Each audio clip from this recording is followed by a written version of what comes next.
Udhna police સ્ટેશનમાં cyber ફ્રોડને ગુના દાખલ કરવામાં આવેલા હતા, જેમાં 1500થી વધુ કરોડ રૂપિયાના ટ્રાન્ઝેક્શન્સ આમાં ટ્રેસ થયા હતા. અને આ જ ગુનામાં 4 જો મુખ્ય આરોપીઓને જે તે સમયે પકડવામાં આવેલા હતા.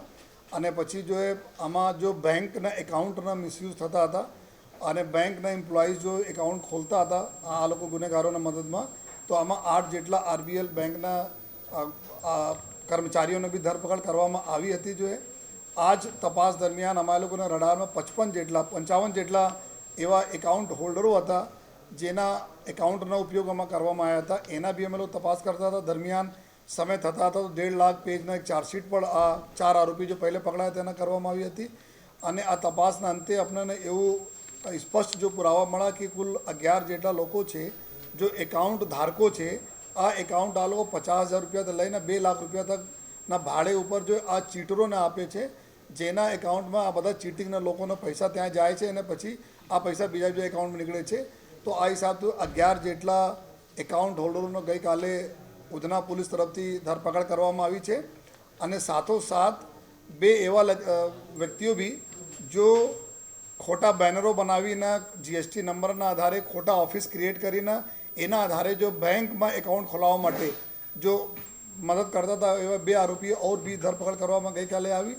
તો કુલ 13 આરોપીઓના ગઈકાલે ધરપકડ થઈ છે. જો કુલ મળાઈને જો અત્યાર સુધી આ ગુનામાં 25 જેટલા આરોપીના ધરપકડ કરવામાં આવી છે. બાકી જો અન્ય જો આરોપીઓ છે અત્યારે જો ત્યાં એના લોકેશન દુબઈ છે, જ્યાં અમારી ટીમ કામ કરી રહી છે અત્યારે એના માટે પણ.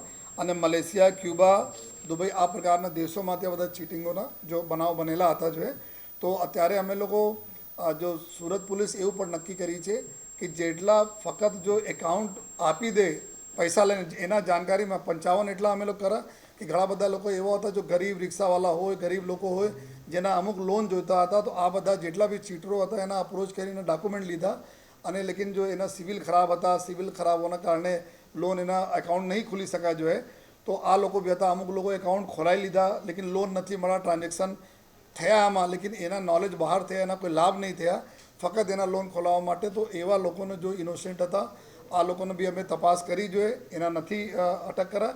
પરંતુ એવા લોકો જે એના નોલેજ મેં ફૂલ નોલેજમાં હતા અને જો 2 લાખ રૂપિયા સુધી તકના રકમ મેળવેલ છે એના ઉપર અમે કાર્યવાહી કરી છે.